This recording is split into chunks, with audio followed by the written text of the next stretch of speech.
주님을 바꾸지 않으리. 오늘 주 앞에 함께 예배하는 여러분에게 성령의 충만한 은혜와 복이 함께 하시기를 주의 이름으로 축복합니다. 5월 가정의 달을 지나고 있는데요. 가정의 달을 지나면서 오늘 우리 가정의 가장 중요하고 가장 핵심적인 덕목이 뭘까 생각해 보면 그래도 사랑인 것 같습니다. 사랑. 또 오늘 스승의 주일로 우리가 지키고 있는데 교사들에게 필요한 가장 중요한 덕목은 제자들을 향한 사랑이 아닐까 싶습니다. 가르침의 기술도 필요하고 테크닉도 필요하겠으나 자녀들을 향한 또는 또 제자들을 향한 그 사랑의 마음이 가장 중요한 때가 아닌가 그런 생각을 갖습니다. 우리 가정만이 아니라 교회 또 내가 속해 있는 공동체를 건강하게 세워가는 지름길이 사랑이기 때문이고요. 특별히 우리가 기독교 하면 사랑의 종교라는 측면에서 우리가 사랑을 얘기할 수밖에 없고 또 주님께서 하시는 그 사랑의 핵심적인 내용은 어디에 있느냐면 원수를 사랑하는 그 사랑인 것 같아요. 원수를 품는 사랑. 그래서 오늘 제목을 제가 원수를 품는 사랑 이렇게 제목을 정해봤습니다. 오래전에 장수 퀴즈 프로그램이 있었죠. 어르신들 나와서 이렇게 얼마 전에 작고하신 서세원 목사님이 되셨는데 그 목사님께서 이제 젊었을 때 진행했던 프로그램 중에 하나가 장수 퀴즈였습니다. 어떤 할아버지 할머니 부부가 나오셨습니다. 정답은 평생 뭐였죠? 천생연분. 평생이 아니라 천생연분이었는데 할아버지가 할머니에게 이제 설명을 합니다. 막 설명하는데 답을 못 합니다. 그러니까 할아버지가 이렇게 얘기했습니다. 당신과 나 사이. 그러니까 할머니께서 왼수 그랬단 말입니다.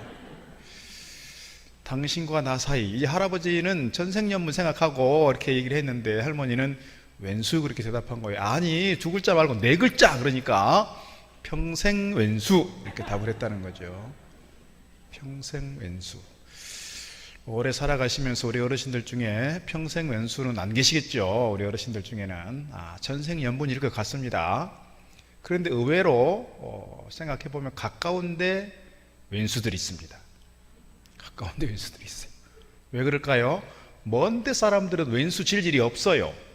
가까운 데 있는 사람끼리 상처를 주고 상처를 받고 트라우마가 생기고 그것 때문에 미운 감정이 생기고 원수가 된단 말이죠. 가장 가까운 부부 사이에, 부모와 자녀 사이에, 또 형제 사이에, 가정만 그런 것이 아니라 교회 와서도 그렇게 하고 또 평생 만났던 친구 사이가 그러하고 매일 보아야 하는 직장 동료들 사이에 불편한 관계가 생기면 이게 이제 원수가 되더라 이 말입니다. 그런데 오늘 말씀에서는 뭐예요?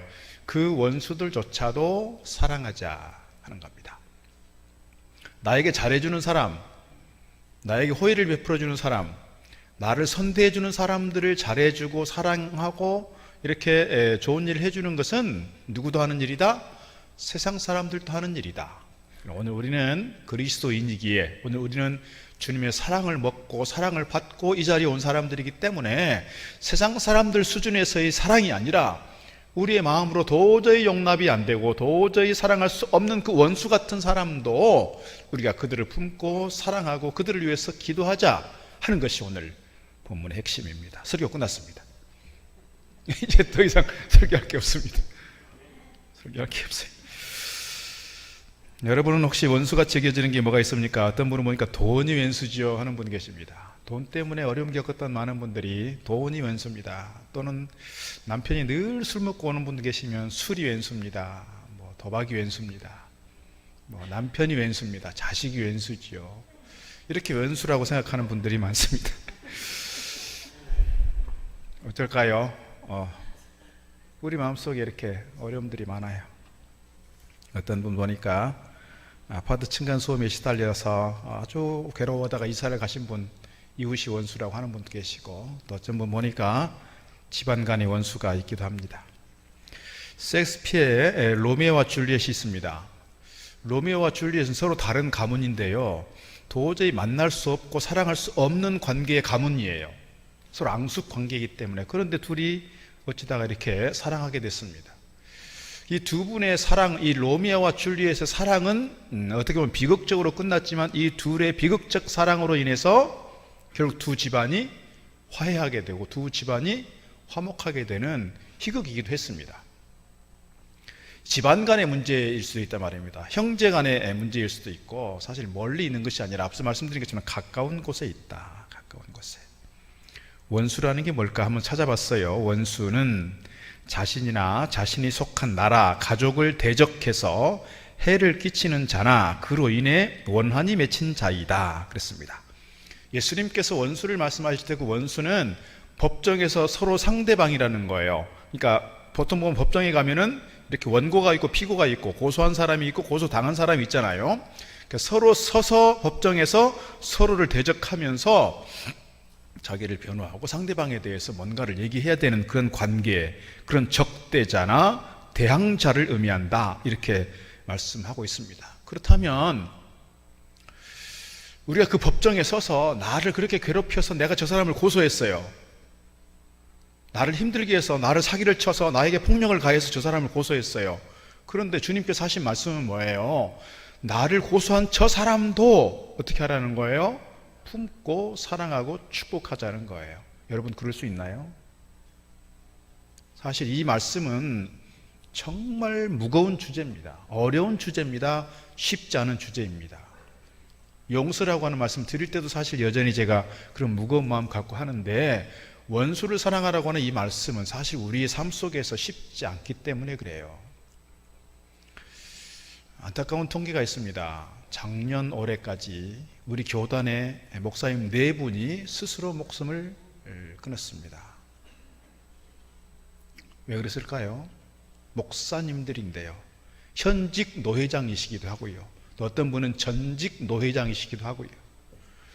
이렇게 교회에 중요한 역할을 했던 목사님들이 스스로 삶을 포기했습니다. 이유는요, 갈등입니다. 교회 안의 분쟁과 갈등을 이기지 못해서 그것이 정신적으로 문제가 생기고 우울증이 오고, 그래서 스스로 삶을 포기했습니다. 누가요? 목사가요. 참 안타까운 통계입니다. 우리 교단에서 4분의 목사님들이 그렇게 가셨습니다.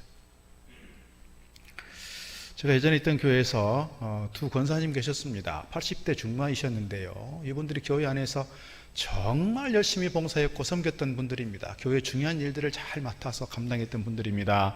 그런데 이분들이 60대쯤 됐을 때 아주 사소한 일 때문에 갈등이 생겼어요. 서로 미워하게 생겼어요. 같은 교회에서 수십 년 동안 같이 섬겼고 봉사했고 예배했던 분들이 그 사소한 1,000원짜리 몇 장 가지고 갈등이 생겼어요. 여러분, 갈등이 생기고 원수가 되는 것은 무슨 큰 이슈가 있어서 그런 게 아니고 사소한 문제로 시작된다고요. 그 사소한 것이 쌓이고 쌓여서 크게 원수지는 일들이 많아요. 그리고서 제가 이제 부목사로 있을 때 두 분 다 제가 맡은 교구였어요. 한 분이 투석을 오래 하시다가 80대 중반쯤에 이제 병원에 입원하게 됐습니다. 그래서 서로 원수가 된 그 권사님에게 찾아갔어요. 권사님, 이 권사님 이렇게 좀 아파서 병원에 입원해 계시는데 우리 한번 가야 되지 않겠어요? 입을 꾹 다물고요, 답을 안 하세요. 입을 꾹 다물고 그냥 무슨 말을 해도 답을 안 해요. 결국 이분이 이제 돌아가셨어요. 장례를 치르게 됩니다. 권사님 돌아가셨는데 장례식이라도 가서 좀 뭔가 풀어야 되지 않겠어요? 답을 안 해요. 끝까지 죽어서도 용납이 안 되는 거예요. 그 1,000원짜리 몇 장으로 시작된 그 갈등이 죽어서까지 용납이 안 되고 죽어서까지 화해가 안 돼요. 이게 어디서 일어난 일이에요? 교회에서 일어난 일이에요. 교회에서 중요하게 역할을 감당했던 권사님들인데요. 목사로서 자괴감이 컸어요. 할 수 있는 게 없구나. 목사가 할 수 있는 게 없어요. 무능력감, 자괴감, 아주 괴로웠습니다. 이것이 먼 곳에서 일어나는 것이 아니라 교회 안에서 일어나고 있다는 일을 보면, 그것도 평생 주님을 섬겼고 예배했고 주님의 십자가의 은혜와 사랑을 받은 이들인데 그거 마음을 풀지 못하고 죽어서까지도 그렇게 편하게 떠나버리지 못하는, 그것이 우리의 현실입니다. 갈수록 우리 사회의 갈등이 커져갑니다. 얼마 전에 통계를 보니까요, 우리나라 사회 갈등 비용이 엄청나다고 하죠. 그래서 우리나라 사회 갈등의 비용이 계산이 되는데 삼성경제연구소에서 보고한 거 보니까요, 246조 원이 우리나라 1년 사회 갈등 비용이라고 말했습니다. 그러니까 우리나라처럼 이렇게 요즘에 우리나라처럼 이렇게 쉽게 고소하고 고발하고 하는 나라가 없다는 거예요. 또 계속 지금도 뭐 이렇게 집회하지 않는데 광화문에서 집회하고 뭐 서초동에서 집회하고 이런 게 다 사회 갈등 비용이고요. 기업들 간에 있어서 어떤 그런 문제들 또는 사소한 것 가지고 계속해서 고소 고발해야 되는 이 상황, 이 사회, 이 갈등 비용이 246조 원, 우리나라 전체 국가 예산의 3분의 1에 해당하는 비용이 갈등 비용으로 그렇게 쓰여지고 있다는 것입니다. 너무너무 가슴 아픈 우리의 현실입니다. 이런 상황 속에서 오늘 주님께서는 우리에게 말씀합니다. 사랑해야 한다. 오늘 본문 앞부분 보게 되면 10절에서 이렇게 말합니다. 이러므로 하나님의 자녀들과 마귀의 자녀들이 드러나나니, 하나님의 자녀들과 마귀의 자녀들이 어떤 모습으로 드러나느냐? 무릇 의를 행하지 아니하는 자 또는 형제를 사랑하지 아니하는 자는 하나님께 속하지 아니한다 그랬어요. 그러니까 사랑하지 않는 것이 곧 뭐란 얘기냐면 의를 행하지 않는 것이고, 의를 행하지 않는 자, 형제를 사랑하지 않는 자는 곧 뭐라는 거예요? 하나님께 속하지 않는 자라. 하나님께 속하지 않는 자라 하는 겁니다. 형제를 사랑하지 않는 자, 형제를 사랑하지 않는 사람이야말로 의를 행하지 않는 사람이고 죄를 짓는 사람이다, 이렇게 말씀하고 있는 겁니다. 오늘 23절 말씀 보게 되면 이렇게 기록합니다. 그의 계명은 이것이니, 그의 계명은 뭐냐? 하나님께서 우리에게 주신 명령이라는 거예요. 그 명령이 뭐냐?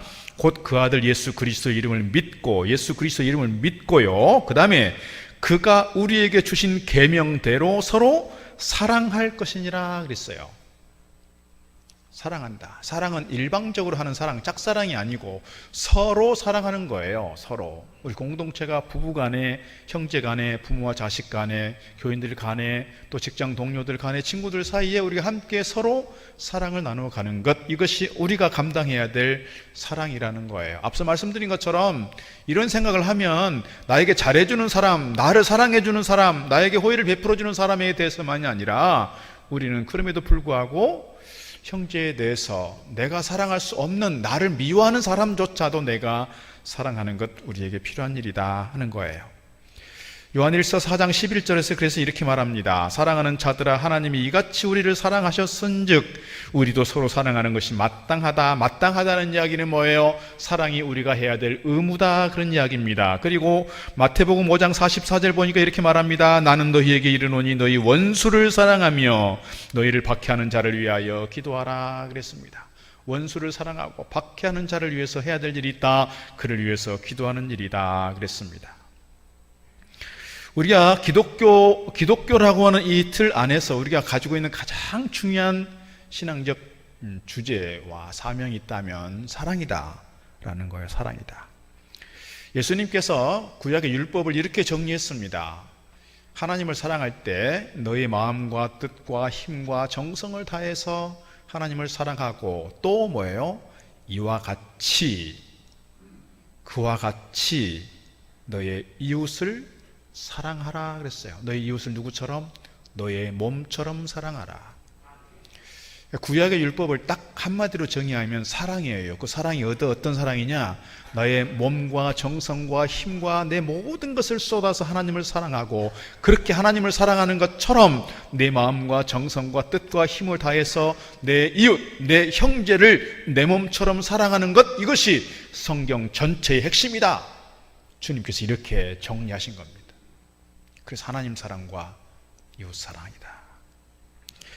요한복음 13장 34절에서 주님께서 이렇게 말씀하십니다. 새 계명을 너희에게 주노니, 사실 새 계명이 아니라 옛날부터 이어진 내용이지만 주님께서 다시금 제자들에게 말씀하시는 거예요.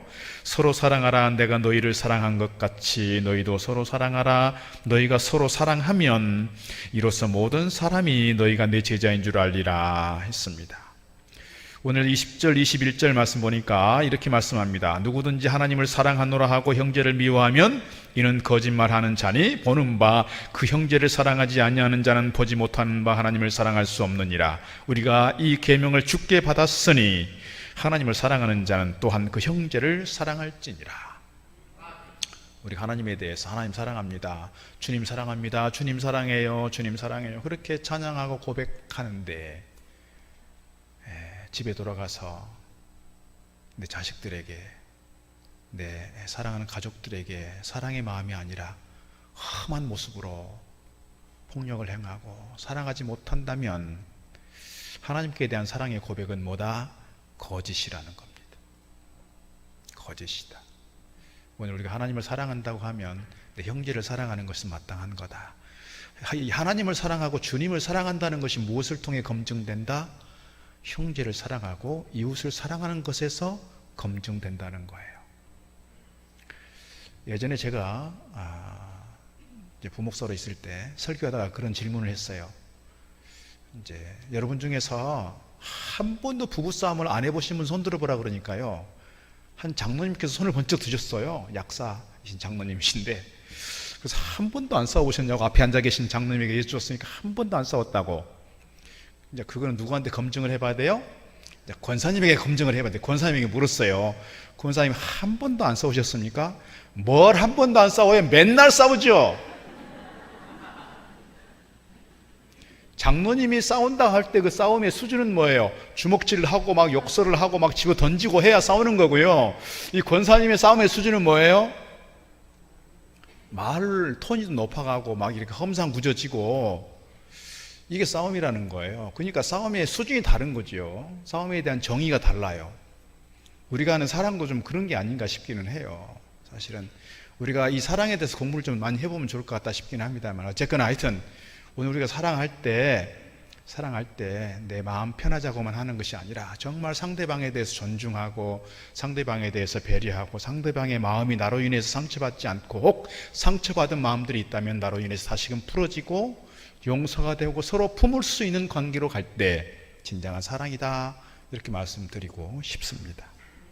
오늘 우리 안에 큰 사랑이 일어나기를 주 이름으로 축복합니다.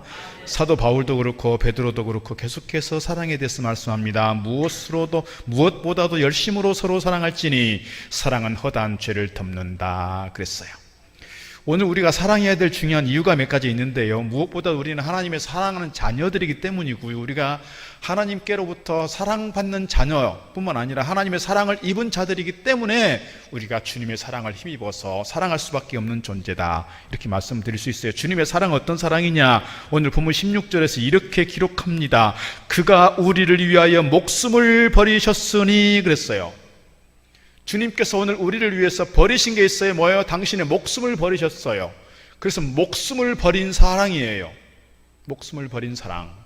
이 사랑은 주로 어디에서 나타나요? 엄마들에게서 나타나는 것 같아요. 우리가 가끔씩 매스컴에 보면 지진이 났다거나 화재가 났다거나 할 때 엄마가 아이를 살리기 위해서 자기는 불에 익어 죽어가면서, 자기는 짓눌려 가면서도 누구를 살리겠다고요? 자기 자식 살리겠다고요? 품에 안고 그렇게 죽어가잖아요. 그게 자식을 살리는 부모의 목숨을 다한 사랑이에요. 그 사랑으로 주님께서 우리를 사랑해 주셨다는 거예요. 우리는 그 사랑을 받았고요, 그러니 우리가 주님께로부터 목숨 다한 사랑 받았으니, 목숨 버린 사랑 받았으니 이 사랑으로 사랑하는 것이 마땅하다, 우리에게 이렇게 말씀하고 있는 겁니다. 마태복음 5장 43절에서 주님이 이렇게 말씀합니다. 또 너의 이웃을 사랑하고 너의 원수를 미워하라 하였다는 것을 너희가 들었으나 난 너희에게 이르노니 너희 원수를 사랑하며 너희를 박해하는 자를 위하여 기도하라 그랬어요. 사실은 이웃을 사랑하고 원수를 미워하라 하는 말 주님께서 말씀하셨는데, 구약 성경에 도대체 어디에서 이런 말씀이 나오는가 찾아봤어요. 근데 구약 성경에는 이런 말이 없어요. 구약 성경에는 오히려, 구약 성경에서는 레위기 말씀을 보게 되면 이렇게 되어 있습니다. 너는 너의 형제를 마음으로 미워하지 말며 너의 이웃을 반드시 견책하라. 죄를 당하지 않도록 그를 책망하고 잘 이끌어주라, 그런 뜻이죠. 원수를 갚지 말며 동포를 원망하지 말며 또 내 이웃 사랑하기를 너희 자신과 같이 사랑하라. 나는 여호와이니라. 오히려 보면 율법에서 뭐라고 말하냐? 원수를 미워하라는 것이 아니라 원수를 사랑하라고 말씀하고 있어요. 근데 그러면 도대체 주님께서 하신 이 말씀은 어디서 오는 것인가? 주님께서 산상수훈을 시작하면서 오반제를 얘기해요. 구약에서는, 율법에서는 이렇게 말을 했지만 나는 이렇게 말한다. 오늘 말씀도 그 중에 하나인데 찾아보니까 그래요. 예전에 에스네파 쿰란 공동체 내에서 그렇게 했어요. 형제를 사랑하고 원수는 미워하라. 그 에스네파인 쿰란 공동체가 그렇게 얘기할 수밖에 없었던 것은 그들이 자기의 신앙을 지키고 자기 공동체를 지키기 위해서 자기들을 향해서 침입해 들어오는 원수들에 대해서 미워하자, 그런 이야기고요. 그 다음에 예수님께서 그때 당시에 계속해서 공격했던, 예수님께서 막 책망했던 사람들이 누구죠? 바리새인들, 사두개인들, 서기관들이에요. 그런데 이 서기관들이, 이 바리새인들이 그 전통을 가지고 그렇게 가르치고 있는 거예요. 형제를 사랑하고 원수는 미워하라. 오늘 주님께서 하신 말씀은 사실 그 말씀을 배경으로 하고 있는 것 같아요. 그러니까 나에게 잘해주는 형제들만 사랑하는 것이 아니라 나를 공격하고 나에게 뭔가를 잘 못하고 나를 미워하고 나에게 어려움을 주는 그 원수들조차도 어떻게 하라? 사랑하라. 이것이 주님의 말씀이라는 거예요. 주님의 말씀.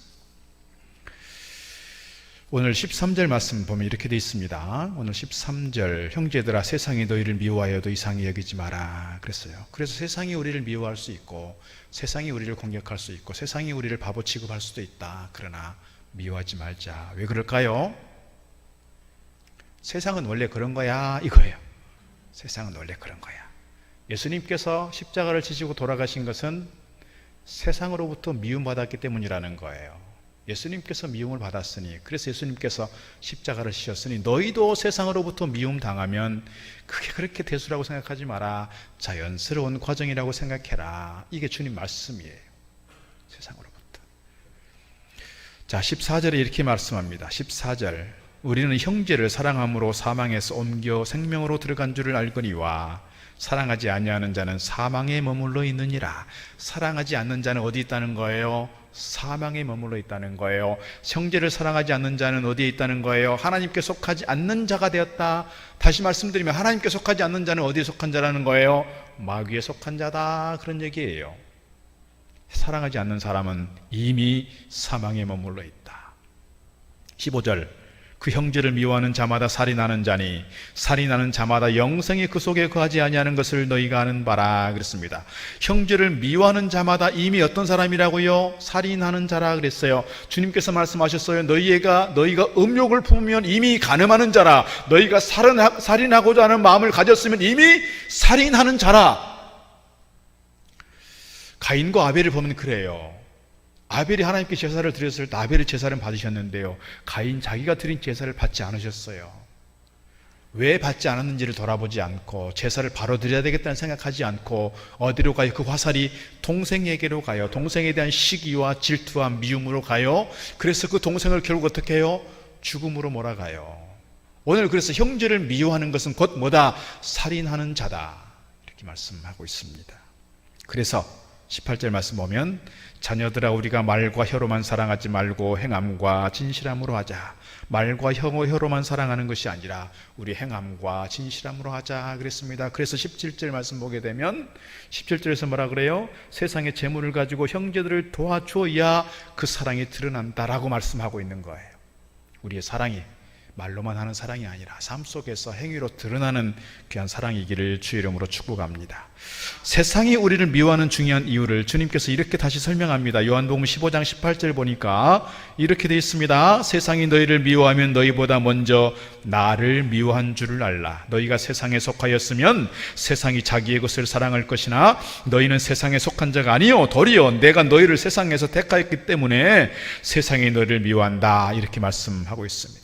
예수님을 미워해서 십자가에 달려 죽게 했던 그 세상을 보면서 너희들이 미움을 받아도 너희들이 사랑받지 못해도 당연하다고 생각하고 힘들 때마다 누구를 쳐다봐라? 주님을 쳐다봐라. 우리에게 이렇게 가르쳐 주고 있는 것입니다. 원수를 사랑하라는 말씀 다시 한번 더 보면 복음 6장 27절에서 이렇게 기록합니다. 너희 원수를 사랑하며, 그래서 너희 원수를 사랑하며 너희를 미워하는 자를 선대하며 너희를 저주하는 자를 위하여 축복하며 너희를 모욕하는 자를 위하여 기도하라. 여러분, 세상에 어디에서 이런 말씀 할 수 있을까요? 세상에 어디에 가서 이런 얘기 할 수 있어요? 너희를 미워하는 자를 네가 선대해야지. 너희를 모욕하고 너희를 조롱하고 너를 힘들게 하는 사람을 품고 기도하고 축복하고 사랑해야지. 이건 교회니까 하는 얘기입니다. 성경이니까 하는 얘기고요. 하나님 말씀이니까 가능한 거예요. 세상에서 이거는 있을 수 없는 얘기예요. 그래서 기독교는 사랑의 종교다고 말하는 거예요. 세상이 할 수 없는 일을 우리가 하는 거예요. 세상에서 누가 이거를 이해할 수 있겠어요? 이해가 안 되는 거예요. 상식적으로 맞지 않아요. 그러나 오늘 우리는 주님의 사랑받은 자로서 이미 구원받았고 주님의 목숨 다한 사랑으로 사랑 얻었으니 이 사랑으로 서로 사랑하는 것이 마땅하다, 그 말이죠. 우리가 어떤 존재였는가? 로마서 5장 8절에서 이렇게 기록합니다. 우리가 아직 죄인 되었을 때에 그리스도께서 우리를 위하여 죽으심으로 십자가, 하나님께서 우리에 대한 자기의 사랑을 확정하셨느니라. 10절, 우리가 원수 되었을 때에 그의 아들이 죽으심으로 말미암아 우리가 하나님과 원수가 되었어요. 그런데 주님께서 죽으심으로 말미암아 하나님과 화목하게 되었은즉 화목하게 된 자로서는 더욱 그의 살아나심으로 말미암아 구원을 받을 것이니라. 주님께서 우리를, 하나님과 원수 되었던 우리를 살리시려, 우리를 화목하게 하시려 십자가에 달려 돌아가셨고 원수된 우리가 하나님과 화목하게 되었어요. 그리고 우리가 받은 직책이 있어요. 뭐예요? 화목하게 하는 직책을 받았어요. 화목하게 하는 직책을. 그런데 오늘 우리가 예수 믿는 사람이라면서 가서 서로를 화목하게 하고 사랑으로 품고 기도해야 되는데 혹 우리 가운데 그런 분 없는지 모르겠어요. 내가 가는 곳마다 자꾸 갈등이 생기고 내가 가는 곳마다 트러블이 생기면 그건 말씀하고 반대되는 거잖아요. 말씀을 벗어나는 것만이 아니라 말씀을 거스리는 거잖아요. 오늘 그런 점에서 내가 있는 자리가 공동체를 깨뜨리고 내가 있는 자리가 공동체를 파괴하는 것이 아니라 내가 정말 평화의 사도로서 피스메이커로서 화목하게 하고 사랑을 이루어갈 수 있는 좋은 공동체로 세워져 가기를 주의 이름으로 축복합니다. 요한복음 3장 16절에서 이렇게 말씀합니다. 하나님이 세상을 이처럼 사랑하사 독생자를 주셨으니 이는 저를 믿는 자마다 멸망하지 않고 영생을 얻게 하려 하심이라. 우리 잠깐 노래 한 곡 듣고 가겠습니다. 우리 영상 잠깐만 볼까요?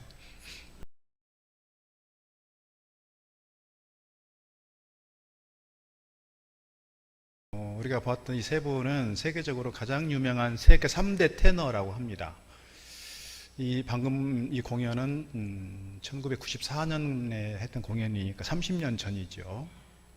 물론 이분들 중에 돌아가신 분 계시긴 합니다만 너무 분위기 좋아 보이잖아요. 너무 유명한 분들이고 이분들을 한번 초청하려면 막 수십억을 줘야 되는 그런 개런티로 수십억을 줘야 되는 그런 유명한 분들입니다.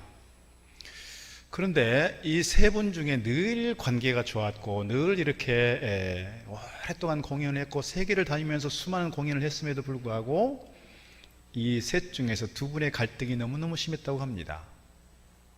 이 중에 한 분은 이태리 사람이니까 국적이 조금 다르죠. 두 분은 플라시도 도밍고하고 호세 카레레스가 있는데요. 아까 보았던 맨 오른쪽에 막 수염이 많았던 분은 파바로티예요. 그리고 이제 왼쪽에 있는 두 분이 이제 스페인 분들인데 한 분은 스페인 본토 사람이고요. 한 분은 스페인에서 독립하려고 하는 카탈루냐 지역 출신이에요. 그래서 지역적 감정이 있어요. 그런데 이 플라시도 도밍고하고 카레라스가 어느 날 작은 일 때문에 갈등이 생겼어요. 여러분, 원수가 되는 것은 아까 말씀드린 것처럼 큰 일에서 시작되는 게 아니고요, 작은 일에서 시작돼요. 작은 일에서. 그래서 내가 갈등이 쌓이면 이걸 제대로 해소하지 못하면 평생 왼수가 되는 거예요. 그래서 이 두 분이 이제 결별 선언했어요. 결별을 선언했고요. 그런데 문제는 뭐냐면 얼마 지나지 않아서 카레라스가 백혈병에 걸리게 됩니다. 완치율 10%밖에 안 된다고 했는데 백혈병에 걸려서 계속 투병 생활하다가 자기가 벌은 돈을 다 썼어요. 치료비가 감당이 안 되는 거예요. 그런데 하나님 은혜 가운데서 이분이 후원을 받게 되는데 에르모사라고 하는 재단이 후원을 받아서 잘 치료가 되고 완치가 됐습니다. 그런데 나중에 알고 보니 그 에르모사 후원했던 재단이 후라시도 도밍고, 자기가 그렇게 미워했고 결별을 선언했고 원수처럼 여겼던 후라시도 도밍고가 만든 재단이라는 걸 알게 된 거예요. 그러니까 자기가 그렇게 미워했고 그렇게 싫어했던 이 사람이 자기를 향해서 그렇게 자기도 모르게 도움을 주었고 자기를 이렇게 도왔다는 사실을 알게 되면서 나중에 후라시도 도밍고가 공연하게 될 때 그 자리 무대에 가서 무릎을 꿇어 사과하고 미안했다고 하고 포옹하면서 화해했습니다. 그리고 까리라스도 자기 이름으로 이제 백혈병 환자를 위한 재단을 만들어서 지금도 여전히 활동을 하고 있습니다. 많은 사람들이 그분들의 그 갈등이 해소되는 과정을 보면서 그렇게 얘기했습니다. 이건 하나님의 은혜다. 주님의 십자가의 사랑이 아니고서는 이것을 풀 수 없었는데 결국 이런 질병과 후원의 과정을 통해서 이렇게 하나가 되게 됐다라고 그렇게 이야기하고 있는 것이죠. 오늘 우리 과정 속에서도 우리 관계 속에서도 이렇게 어려운 분들이 없잖아 있을 것입니다. 사회적 관계만이 아니라 가족 관계 속에서 그럴 때 있을 겁니다. 그럴 때마다 우리가 무릎 꿇어 기도할 때 하나님께서 우리에게 손을 펼 수 있는 힘도 주시고 은혜도 베푸시고 넉넉한 마음도 허락하여 주시는 줄로 믿습니다. 우리가 원수를 사랑한다라고 말할 때 늘 생각하는 분이 있습니다. 손양원 목사님입니다. 자기의 두 아들, 고등학교 다니는 두 아들들이 미국 유학을 준비하고 있었습니다. 그때 공산군에 의해서 두 아들이 죽어요. 그때 손양원 목사님께서 이렇게 기도했습니다. 하나님, 뜻이 계셔서 제 두 아들을 불러가신 것으로 믿고 감사합니다. 하나님, 제 두 아들을 죽인 그 사람, 그의 생명을 보존해 주옵소서. 제가 전도하겠습니다. 그가 그대로 지옥 가서는 안 되니 하나님, 저에게 그를 사랑할 수 있는 마음을 주옵소서. 자기 두 아들을 죽인 원수예요. 어찌 용서가 되겠습니까? 용서가 되지 않으면 평생 그를 미워하고 분노하고 그를 싫어했을 텐데, 오늘 손양원 목사님은 그 자리에서 그렇게 기도하는 거예요. 내 아들이 죽었지만 주님 불러가신 줄 믿고 감사합니다. 10가지 감사 제목들이 있잖아요. 그리고 중요한 것은 그의 생명을 살려달라고 기도하고, 그의 생명이 살아야 내가 전도라도 하고 천국 가지 않겠습니까? 그러니 내가 저를 용서할 수 있는, 저를 사랑할 수 있는 마음을 주옵소서 기도했다는 거예요. 여러분, 우리 마음으로 도저히 품을 수 없는 사람들, 도저히 용납 안 되는 사람들, 도저히 사랑할 수 없는 사람들이 있을 때 어떻게 해야 될까요? 내 의지로, 내 감정으로, 내 어떤 그 무엇으로 안 돼요. 성령을 의지할 수밖에 없고, 그래서 거듭 말씀드리지만 우리는 기도할 수밖에 없어요. 하나님, 제 마음이 이렇게 아프고 힘들지만 저를 품고 기도할 수 있는, 저를 용서하고 저를 사랑할 수 있는 마음을 주옵소서. 그렇게 기도할 때 주님께서 우리의 마음을 만져주시고 치유하시고 회복시켜 주셔서 우리로 하여금 원수까지 사랑할 수 있는 좋은 관계로 서게 될 줄로 믿습니다. 오늘 말씀 후반부에 보게 되면 19절로부터 24절까지 해서 이렇게 사랑하게 되면 어떤 결과를 가져오는지를 설명합니다. 첫 번째, 진리에 속한 줄을 알게 됩니다. 19절 상반절, 이로써 우리가 진리에 속한 줄을 알고. 두 번째, 우리 믿음을 굳세게 하고 성장하게 합니다. 19절 하반절, 또 우리 마음을 주 앞에서 굳세게 하리니 담대함을 얻습니다. 21절, 사랑하는 자들아, 만일 우리 마음이 우리를 책망할 것이 없으면 하나님 앞에서 담대함을 얻고. 네 번째, 구원을 무엇을 구하든지 다 받게 된다는 거예요. 22절, 무엇이든지 구하는 바를 그에게서 받나니 이는 우리가 그의 계명을 지키고 그 앞에서 기뻐하시는 것을 행함이라. 다섯 번째, 중요한 게 있습니다. 그는 주 안에 거하고 주는 그 안에 거한다. 24절, 그의 계명을 지키는 자는, 이 사랑의 계명을 잘 지키는 자는 어디에 거한다? 주님 안에 거한다. 주님은 그의 안에 거하신다. 우리에게 주신 성령으로 말미암아 그가 우리 안에 거하시는 줄을 우리가 안다. 우리가 진정 주님의 계명이 사랑의 계명을 감당해낼 때 주님 내 안에, 내가 주님 안에 깊은 영적인 교제 속에서 주님과 함께 연합하게 되고 주님과 하나 된다고 가르쳐 주고 있습니다. 오늘 우리 공동체가, 우리 가정이, 또 우리 교회 학교가, 또 우리의 삶의 현장에서 만나게 되는 모든 사람들과의 관계가 원수까지도 사랑할 수 있는 큰 마음 가지고 우리 공동체를 더욱더 아름답게 든든하게 세워가는 저 여러분 되기를 주의 이름으로 축복합니다. 기도하겠습니다. 하나님 아버지, 감사합니다. 오늘 저희들 주님의 목숨 버린 사랑 받고 이 자리에 왔습니다. 주님, 내가 사랑해야 될 대상들을 나의 판단 기준에 따라 정하지 않고 주님 말씀하시듯 원수까지라도 품고 사랑할 때 우리 주님께서 저희들에게 더 큰 은혜 부어주시는 줄 믿습니다. 이로 인하여 우리 공동체 더욱더 아름답게 건강하게 세워지는 줄 믿습니다. 주님, 저희 가운데 저희 공동체 위에 큰 은혜 허락하여 주시옵소서. 예수님 이름으로 기도드리옵나이다. 아멘. 나무와 과도 찬송가 주님을 308장. 바꾸지 않으리 다른 어떤 은혜 구하지 않으리 오직 주님만이 내 삶의 도움이시니 주의 얼굴 보기